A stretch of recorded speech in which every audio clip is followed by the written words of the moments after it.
The streetlights flickered outside the small, weathered building that stood at the edge of a quiet neighborhood in Chicago. It wasn't much to look at from the outside. A faded sign above the door read, "Mitchell's Martial Arts," in chipped letters, and the windows were covered with grime and old flyers advertising local events. But inside, the air buzzed with energy. The sound of feet shuffling across mats, fists hitting pads, and the occasional grunt filled the space. This was a place where people came to push themselves, to test their limits, and sometimes to escape. The world beyond those grimy windows. Maya Johnson stepped into the gym cautiously, her eyes scanning the room. She had heard about this place from a friend who lived nearby, someone who knew she was looking for a new dojo after leaving her old one back in Atlanta. Life had been complicated lately, and Maya needed something steady, something familiar. Jiu-Jitsu had always been her anchor, a way to channel her frustrations and find peace. So when she walked through the door that evening, she hoped this gym might become her new sanctuary. The first thing she noticed was the smell, a mix of sweat, rubber mats, and cleaning products that hadn't quite done their job. The second thing was the noise. It wasn't chaotic exactly, but it was loud enough to make her pause for a moment before stepping further inside. To her left, a group of teenagers practiced throws under the watchful eye of an older instructor. To her right, two men sparred, their movements quick and deliberate. And then, straight ahead, standing near the center of the room, was a man who seemed to command attention without even trying. Greg Mitchell was not hard to spot. He was tall, broad-shouldered, and carried himself like he owned the place, which, technically, he did. His dark hair was slicked back and his face bore the kind of scowl that suggested he didn't suffer fools gladly. He wore a black jai with a red belt tied tightly around his waist, marking him as a high-ranking practitioner. At first glance, he looked impressive. But as Maya approached, she couldn't shake the feeling that something about him felt off. "Hey," she said softly, stopping a few feet away. Her voice was polite, friendly even. But Greg didn't respond right away. Instead, he gave her a slow once-over, his eyes narrowing slightly as they moved from her head to her toes. Maya shifted uncomfortably under his gaze but kept her expression neutral. She was used to being underestimated, especially in places like this, so she didn't let it bother her too much. Still, there was something about the way he looked at her that made her stomach tighten. "You lost?" Greg finally asked, his tone dripping with sarcasm. "No," Maya replied, keeping her voice steady. "I'm here to check out the gym. I've been training for a while and thought this might be a good fit." Greg raised an eyebrow, clearly unimpressed. "Training where? Some yoga studio?" he shot back, earning a few snickers from the students. "Nearby."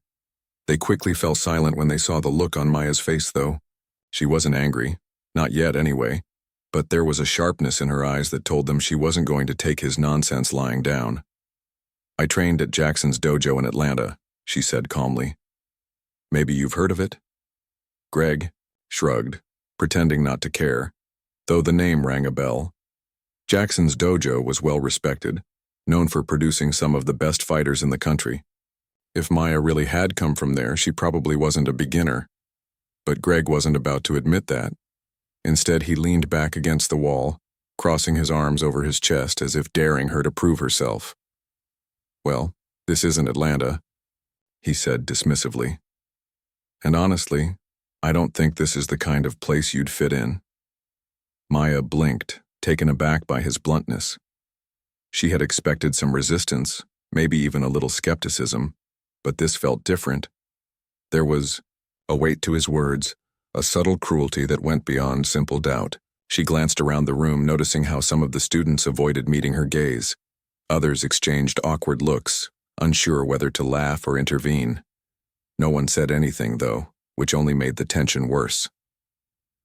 "What do you mean by that?" Maya asked, her voice still calm but firmer now. She wasn't going to let him get away with vague insults. Greg smirked, clearly enjoying the attention. "Look, no offense, but this is a serious gym. We don't cater to amateurs." He emphasized the last word, letting it hang in the air, like a challenge. Maya clenched her jaw, resisting the urge to argue. She could feel the anger bubbling beneath the surface, but she forced herself to stay composed. Arguing wouldn't solve anything. Proving him wrong would. So instead of snapping back, she took a deep breath and nodded.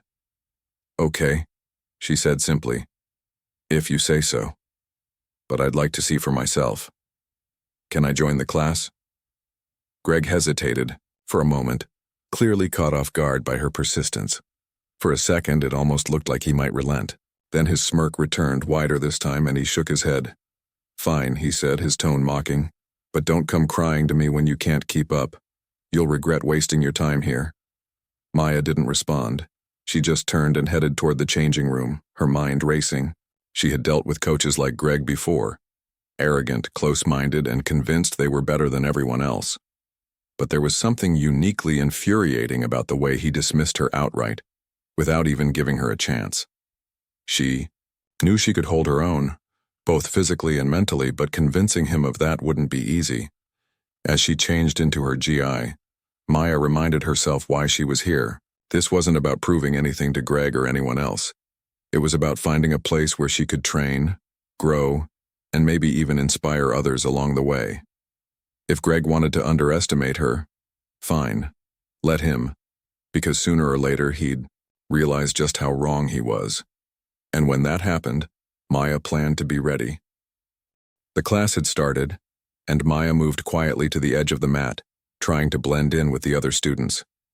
She wasn't there to cause trouble, she just wanted to train. But Greg's earlier words still lingered in her mind like an annoying buzz. His dismissive tone, the way he looked at her like she didn't belong.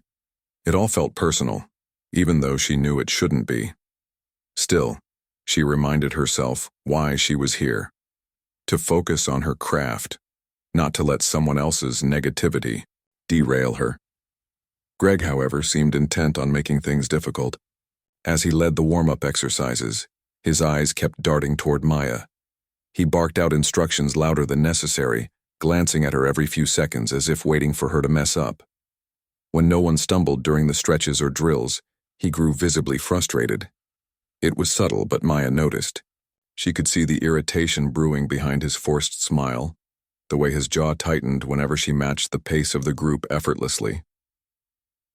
After the warm-ups, Greg called everyone to gather around him.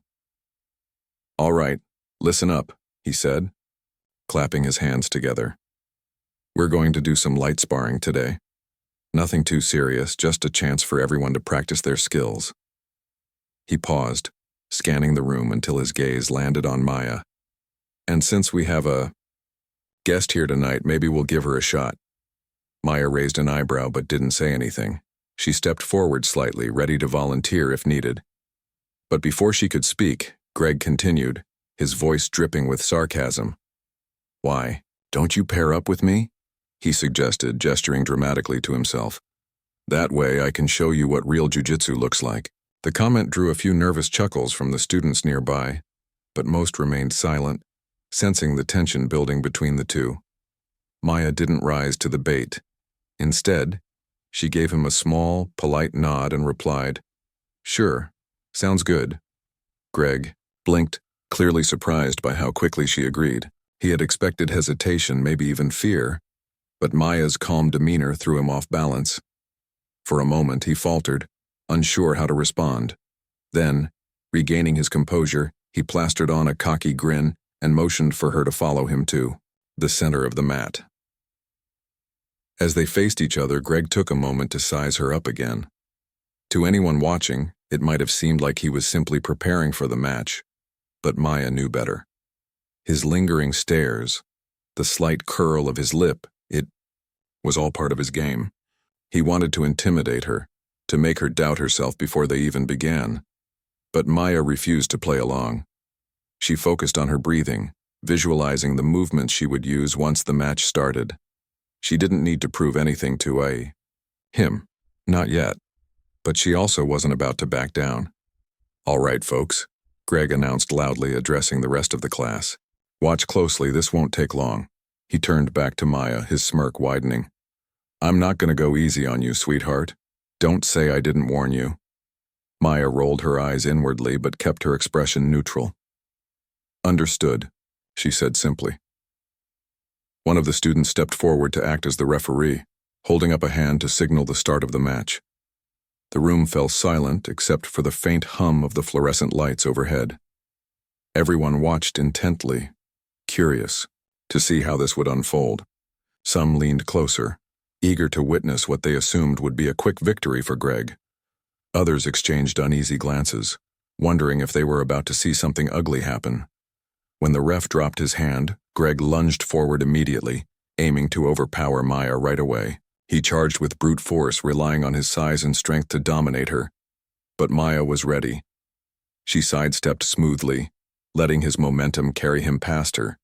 Before he could recover, she spun around and delivered a swift kick to the back of his knee, causing him to stumble momentarily. Greg cursed under his breath, caught off guard by her speed and precision. He regained his footing quickly, though, and came at her again, this time more cautiously. But Maya stayed one step ahead. Every time he tried to grab her, she slipped out of his reach, using her agility to evade his attacks. Her movements were fluid, almost dance-like, contrasting sharply with Greg's aggressive style. "You think you're clever, huh?" Greg growled, frustration creeping into his voice. He swung wildly, trying to catch her off guard, but Maya blocked each attempt with ease. She wasn't just defending herself, she was studying him, analyzing his patterns and weaknesses, and, the more reckless he became, the easier it was for her to anticipate his next move. Finally, after another failed attempt to pin her, Greg left himself wide open. Maya seized the opportunity instantly. In one smooth motion, she swept his leg out, from under him, sending him crashing to the mat with a loud thud. The impact echoed through the room, leaving everyone stunned into silence. Greg lay there for a split second, dazed and humiliated, before scrambling to get back up. But Maya wasn't done yet. As soon as he rose to his knees, she locked him into a tight armbar, applying pressure until he had no choice but to tap out. The entire sequence, from the initial takedown to the final submission, took less than 14 seconds. For a moment, the gym was completely still. No one spoke, no one moved. All eyes were on Greg, who sat slumped on the mat, red-faced and fuming. Maya released her grip and stood up gracefully, offering him a hand to help him up.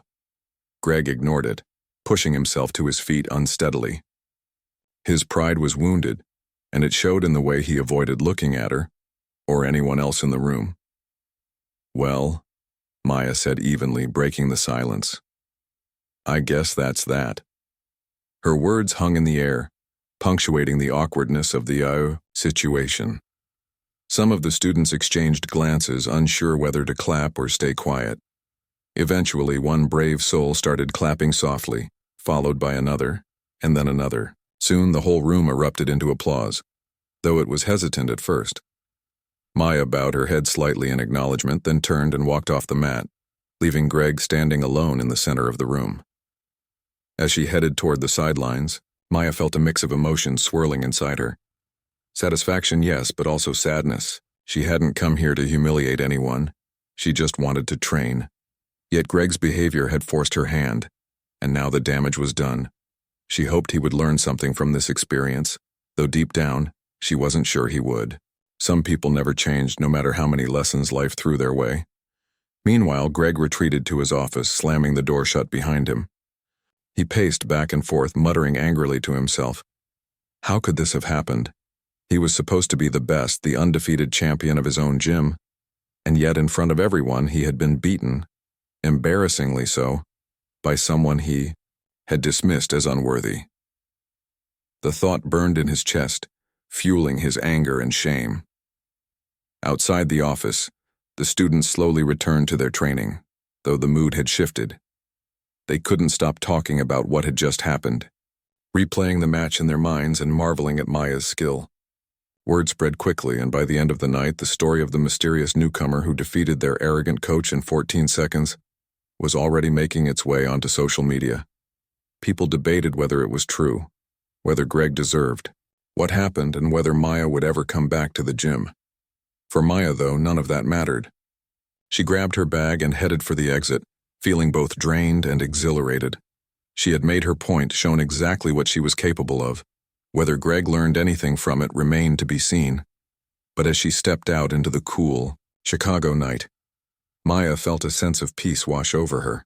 Whatever happened next, she knew she had handled herself with dignity and grace. That was all that really mattered. The seconds ticked by slowly after Maya released Greg from the armbar. The gym was still buzzing with quiet murmurs as everyone tried to process what had just happened. Some students couldn't help but steal glances at Greg, who stood awkwardly, near the center of the mat, brushing himself off and avoiding eye contact. Others watched Maya curiously, unsure whether to applaud or remain silent. It was clear that no one expected this outcome, least of all Greg himself. Maya, meanwhile, stayed, calm and collected. She didn't gloat or make a scene. Instead, she took a step back, bowed slightly to Greg, a traditional gesture of respect in martial arts, and then turned to walk toward the edge of the mat. Her movements were deliberate, graceful even, as if nothing out of the ordinary had occurred. But deep down she felt a mix of emotions. Satisfaction, yes, but also a tinge of sadness. She hadn't come here to humiliate anyone. She simply wanted to train. Yet Greg's behavior forced her hand, and now the damage was done. Greg, on the other hand, was fuming. His face burned red with embarrassment as he replayed the match in his mind. 14 seconds. That's all it took for him to be completely dismantled in front of his own students. He clenched his fists tightly, trying to suppress the anger, bubbling inside him. How could this have happened? He was supposed to be the best, the undefeated coach of Mitchell's martial arts. And yet, here he was, defeated, not just physically, but emotionally as well.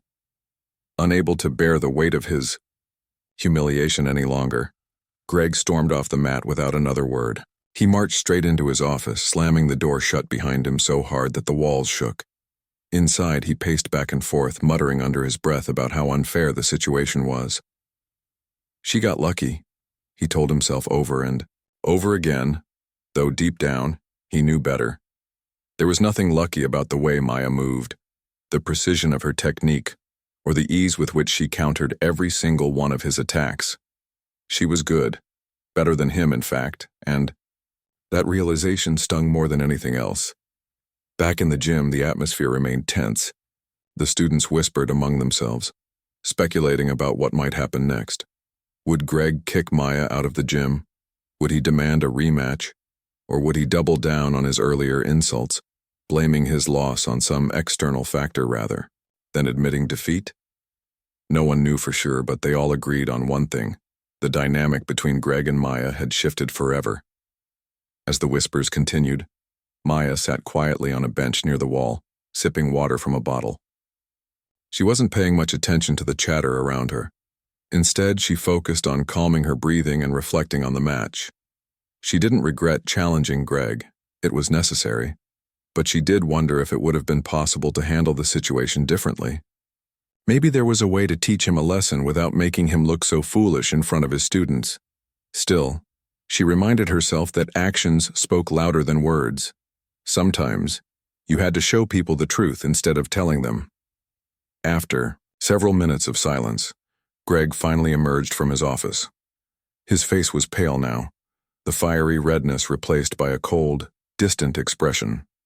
He walked stiffly toward the center of the mat, where most of the students had gathered, waiting to see what he would say. For a moment he just stood there staring at the ground, unable to meet anyone's gaze. Then, clearing his throat, he began to speak. "All right, listen up," he said, his voice low but firm. "What just happened? It doesn't change anything. We're here to train, not to waste time with sideshows." He glanced briefly in Maya's direction but quickly looked away. "If you want to learn, stay.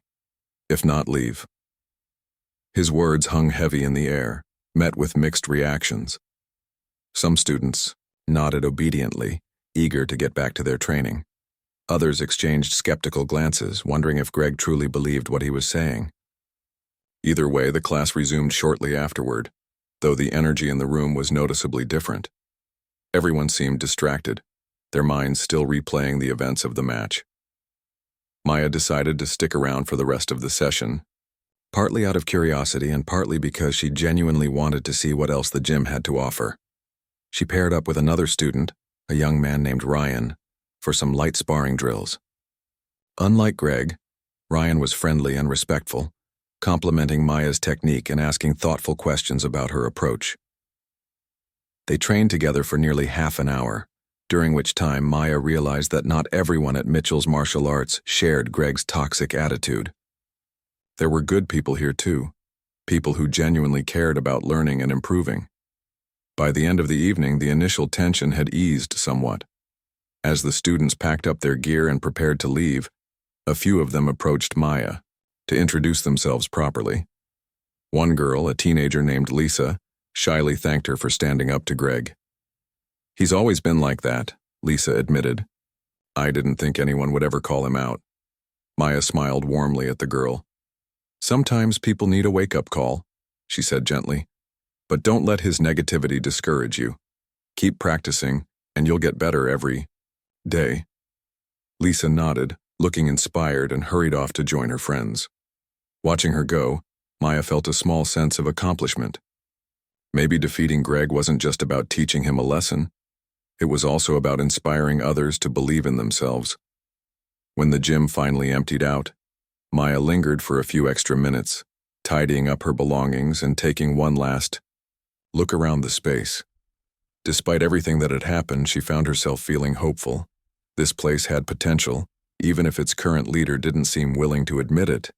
With the right guidance, it could become a welcoming environment for fighters of all backgrounds and skill levels. And maybe, just maybe, Greg would realize that too someday. As she stepped outside into the cool night air, Maya took a deep breath, letting the tension of the evening melt away. She didn't know what the future held for her relationship with Mitchell's martial arts or with Greg, but she knew one thing for certain. She wouldn't let anyone's prejudice stop her from pursuing her passion. Not today, not tomorrow, not ever. The next few days at Mitchell's martial arts were unlike anything the students had experienced before. Word of Maya's victory over Greg spread quickly, not just within the gym, but also online. Someone had filmed part of their match and posted it on social media, where it went viral almost overnight.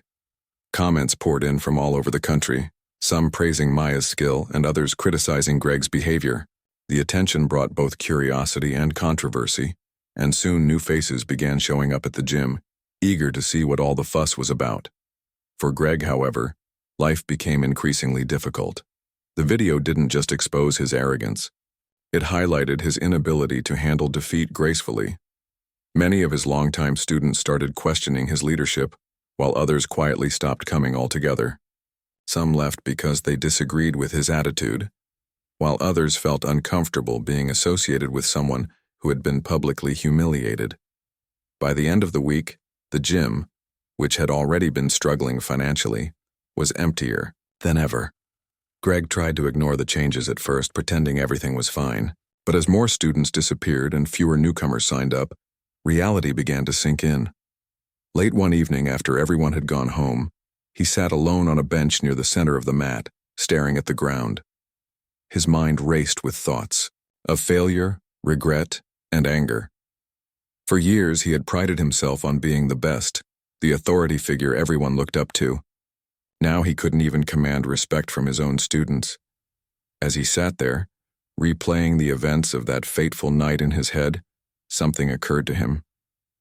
Maybe he deserved this. Maybe his constant insults and dismissive attitude had finally caught up with him. It wasn't an easy realization to face, but it gnawed at him nonetheless. He remembered how Maya had handled herself, not with cruelty or arrogance, but with grace and composure. Even after defeating him, she hadn't gloated or rubbed his loss in his face. She had simply walked away, leaving him to deal with the consequences of his actions. That thought stuck with Greg long after he turned off the lights and locked up the gym for the night. On the drive home, he found himself thinking about Maya again, not just as an opponent, but as a person. What motivated her? Why did she stay so calm under pressure? And most importantly, why had she chosen to come back to his gym after everything that happened? The questions haunted him, keeping him awake late into the night. For the first time in years, Greg realized he might not have all the answers, and that scared him. But it also intrigued him. If there was one thing he valued above all else, it was mastery. Whether it was mastering jiu-jitsu techniques or running a successful gym, Greg always strived to be the best.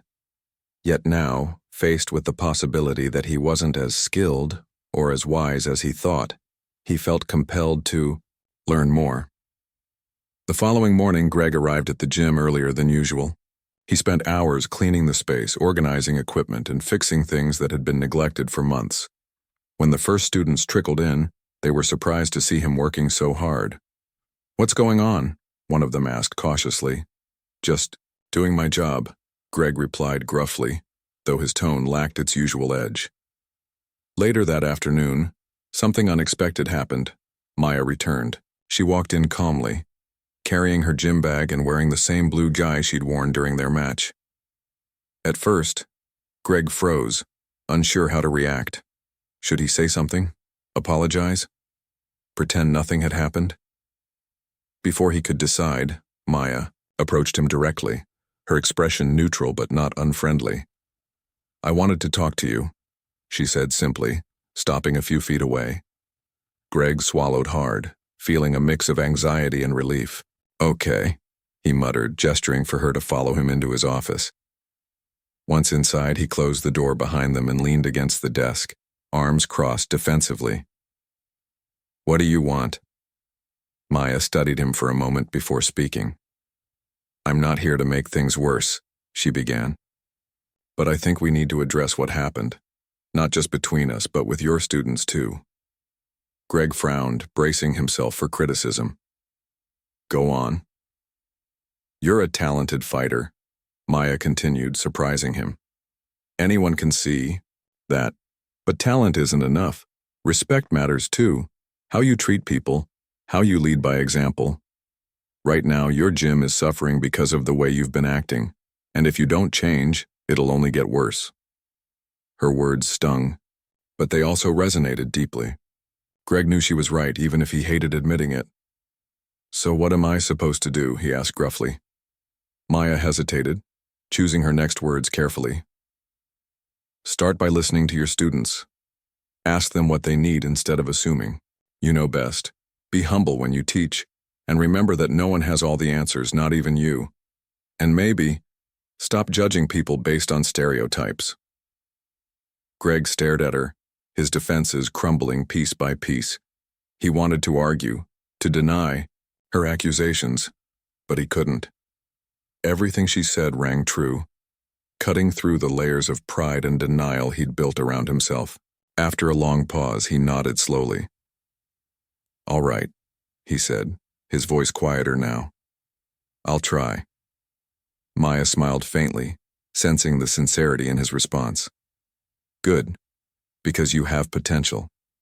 Your gym has potential too. Don't waste it." With that, she turned and walked out of the office, leaving Greg alone with his thoughts. He sank into his chair, overwhelmed by the weight of her advice, but also inspired by the challenge ahead. Change wouldn't come easily, but for the first time in years he felt like he had a purpose beyond proving himself superior to others. This was his chance to grow, to rebuild not just his reputation but his character as well. Over the next few weeks, Greg began implementing small changes. He started each class with a brief discussion about respect and sportsmanship, encouraging his students to support one another rather than compete destructively. He invited guest instructors to teach workshops, broadening the scope of training offered at the gym. And perhaps most importantly, he made an effort to listen, to truly hear what his students had to say, whether it was feedback about his teaching style or suggestions for improving the facility. At first, progress was slow. Some students remained skeptical, unwilling to trust him after years of toxic behavior. Others, however, noticed the shift and responded positively, bringing renewed energy to the gym. Among them was Lisa, the teenage girl who had thanked Maya for standing up to Greg. She became one of his most vocal supporters, often reminding her peers that Coach Greg is trying. Through it all, Maya kept coming back to train. She never demanded credit for inspiring Greg's transformation, nor did she expect special treatment. Instead, she focused on her own growth, pushing herself harder with each session. Her presence served as a constant reminder of where Greg had been and where he hoped to go. One evening, after a particularly intense sparring session, Greg approached Maya as she packed up her gear. "Thanks," he said simply, meeting her gaze for the key, first time without flinching. "For everything." Maya paused, then smiled. "You're welcome. Just keep going." And with that, she walked out of the gym, leaving Greg standing there, a mix of gratitude and determination written across his face. For the first time in a long time, he felt hopeful, not just for himself, but for the future of his gym. Months had passed since Maya first walked into Mitchell's martial arts, and the changes within the gym were undeniable.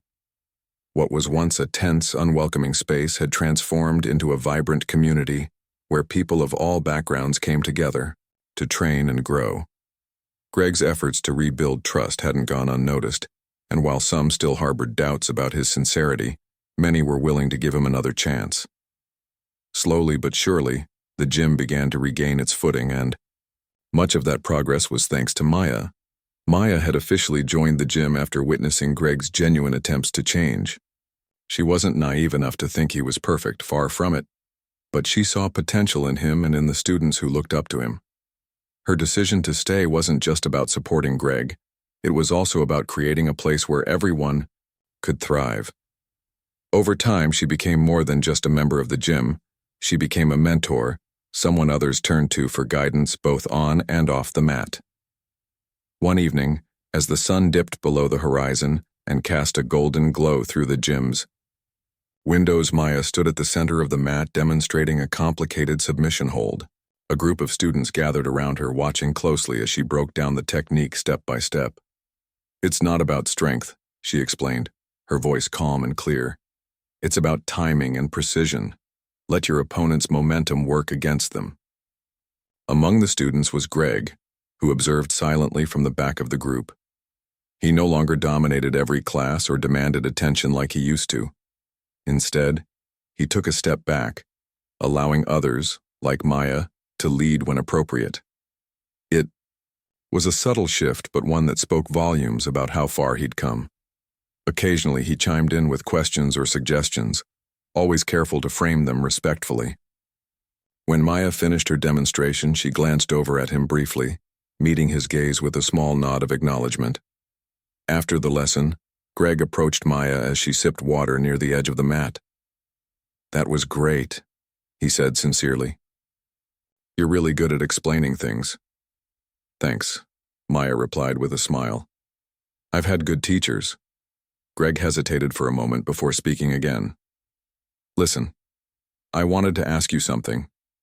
Would you be interested in helping me teach some of the advanced classes? You've got a lot to offer, and I think the students would benefit from learning directly from you." Maya raised an eyebrow, surprised by the offer. She hadn't expected Greg to share the spotlight so willingly, especially given his past behavior, but she could see the sincerity in his eyes and decided to take him at his word. "Sure," she said after a pause. "I'd be happy to help." Over the next few weeks, Maya began co-teaching several classes alongside Greg. Their dynamic was different now, not adversarial but collaborative. Greg handled the foundational techniques, ensuring beginners learned proper form and discipline, while Maya focused on advanced strategies and mental preparation. Together, they created a balanced curriculum that challenged students to push themselves without feeling overwhelmed. The impact of their partnership was immediate. Students responded positively to the new structure, appreciating the variety and depth of instruction. Even those who had been skeptical of Greg's transformation found themselves warming up to him as they saw how committed he was to improving, not just as a coach, but as a person. Lisa, the teenage girl who had once thanked Maya for standing up to Greg, became one of his most vocal supporters. "He's changed so much," she told her friends during a break between drills. "He actually listens now." As the gym continued to grow, Maya noticed a shift in its culture. Newcomers were greeted warmly, regardless of their skill level or background. Veterans encouraged beginners, offering tips and advice rather than criticism. And perhaps most importantly, there was a sense of mutual respect that permeated every corner of the space. It wasn't perfect. There were still moments of tension and frustration, but overall the environment felt healthier and more inclusive than ever before. One day, after a particularly grueling training session, Maya sat on a bench near the wall, stretching her legs and reflecting on everything that had happened. Greg joined her a few minutes later carrying 2 bottles of water. He handed one to her without saying a word, then sat down beside her. "You know," he said after a while, "I never thought I'd say this, but I'm glad you came here." Maya chuckled softly. "Even after everything?" "Especially because of everything," Greg admitted. "You taught me a lot. Not just about jiu-jitsu, but about being a better coach and a better person. I don't think I would have made these changes if it weren't for you." Maya nodded, accepting his words graciously. "We all make mistakes," she said. "What matters is what we do afterward. You've done the hard work, Greg. Keep going." Greg smiled faintly, looking out across the gym at the students practicing on the mats. For the first time in years, he felt proud, not just of himself, but of the community he'd helped build. It wasn't easy, and there were still challenges ahead, but he knew he was on the right path. Later that evening, as the last of the students packed up and headed home, Greg stayed behind to tidy up the gym. Maya lingered too, helping him put away equipment and sweep the floors. They worked side by side in comfortable silence, each lost in their own thoughts. When they finally finished, Greg turned off the lights and locked the door behind them. Standing outside under the cool night sky, Maya took a deep breath, letting the fresh air fill her lungs. "This place has come a long way," she said softly. "It has," Greg agreed. "And it's because of people like you. Thanks for sticking around." Maya smiled, feeling a sense of fulfillment wash over her. "Anytime," she said simply. As they parted ways, heading in opposite directions down the quiet street, Maya couldn't help but feel hopeful about the future, not just for herself, but for the gym and everyone connected to it. Change wasn't easy, but it was possible. And sometimes all it took was one person to stand up and show the way forward. Laura Bennett tightened her grip on the steering wheel as the engine of her car sputtered again. She pressed the accelerator one last time, hoping it would keep going just a little longer, but the vehicle groaned before coming to a complete stop on the shoulder of the lonely highway. With a deep sigh, she turned off the ignition and leaned back in her seat, staring out at the empty road ahead. It was not supposed to be this way. Her trip had started so smoothly that morning, with clear skies and a playlist of her favorite songs keeping her company. But now, here she was, stranded in the middle of nowhere. The highway stretched endlessly in both directions, flanked by fields and patches of trees. There were no signs of civilization nearby, no gas stations or houses visible from where she sat. Laura glanced at her phone resting in the passenger seat. No bars. Of course. She tapped the screen a few times anyway, willing the signal to appear, but nothing changed. Just a blank space where the network icon should have been.